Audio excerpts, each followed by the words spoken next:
Gaon sa mundo ah. Kuan first date ra. What do you mean first date? So kamo na. Like dili pa like ilahila pa. Asa man mo nakita ni siya? Na siya yung amiga ko, ang gapareto ra siya. Ni chat yung amiga na ko na if single pa ba ko. Ni ana ra po ko na dili na. Ni chat siya na ko na maki-chat siya na ko. So ni chat ra po ko niya una. So imong gi-deny una nga wala kay nakay relasyon. Like kuan bago ra gid ko na bulagan pod. Alo ka ma-rebound ra ka day. Kay bagway ra man siya gilbulagan, di po ni rebound. Ay pareha mo duwa.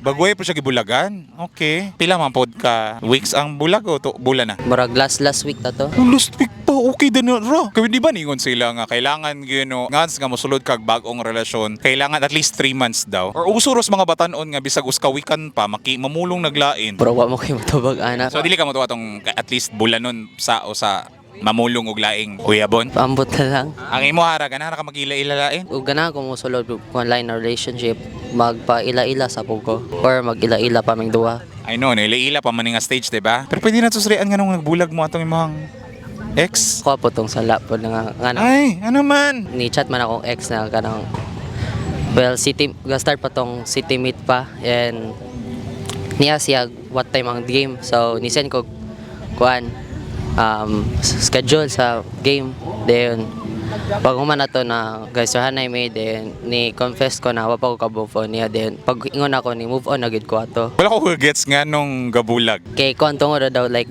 kontakanay pa mi sa akong ex Ang extra po'y rason? Oo. kay friends pa man daw mi ana Tinodron.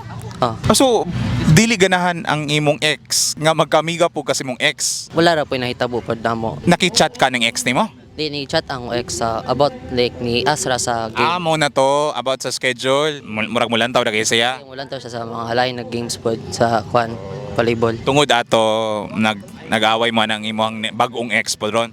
Oh, kana. Di pa ka next week ga bulag mi. Ay siya nakigbulag. Ganang ka mensahe ni ex?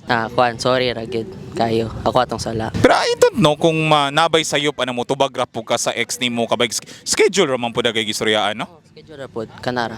Di ni Asra pod ang mustara pod ang mama ana. So na kay close man pod silang sa akong mama pod. Anyway na may ubang mababay nga sensitive kay is mga butang-butang no. So kung mapuhon mahimong kamo ani mo hang bagong gila-ila ron, ay chat si ex ha. Ay di po ko mo chat oy.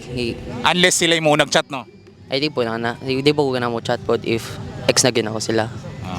Yan, kay bisig mangutanan pog schedule ba. If mo chat sila nako, wala ra po ko. Mo reply ra po ko if inana. Pero imo ipahibalo dagay sa imong bagong makaila ron nga in kasog na imo chat nga ex. Ako ra pun tubagon usay pangutanan nila mo ra pod.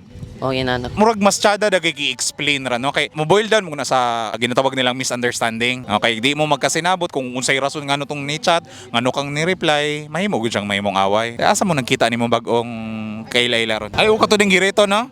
Start mi atong Friday. Chat na may mga gabiin na. Then pagka Wednesday, mo to mo first meet day ga ila-ila mi. Aso nagila-ila ra mo murag casual ila-ila din karon mo yung murag date na gyud Nano. para mas may ila-ila pa.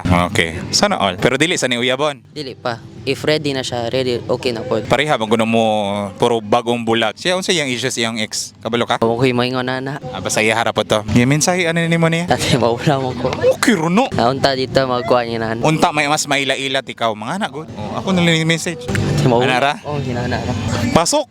Dili siya ganahan mo sulod. Ano gang dili siya ganahan mo sulod? Ay kami mo ani appeal sa atong interview ba? Kaya iba simple makakita ang Ang ex. ex or mama or inana. Di ta maguyab-uyab kung wala ka bulos mama ha, ang mangiring kanan. Sige, salamat. And hopefully mas maila ni mo siya. O kung unsa man ni padulong, kung maguyab man, tarongon, o magpahibalo lang kung manay mo chat. Magpailabalo ra gyud. Kung dili mo ganahan ma-post o ma-expose, o di ayaw mo pa interview.